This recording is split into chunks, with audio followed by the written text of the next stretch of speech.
खरंच खोटं नाही सांगत मी.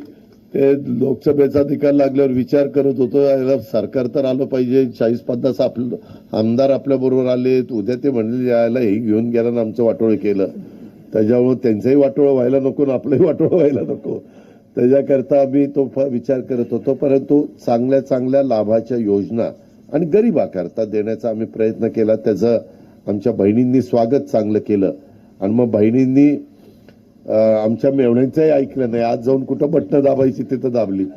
आमच्या मेवण्यांनी बटणं जरा दुसरीकडेच दाबली, पण इकडनं बटणं जोरात दाबल्यामुळं आम्ही सगळे चांगल्या मताधिक्यांनी निवडून आलो. काही काही ठिकाणी काही तिथल्या स्थानिक प्रश्नामुळं 19-20 झालं, पण एकंदरीत उलट आमची जबाबदारी आता वाढलेली आहे की आता कुठलंच कारण मतदारांनी ठेवलं नाही की बाबा इथं आम्ही कमी पडलो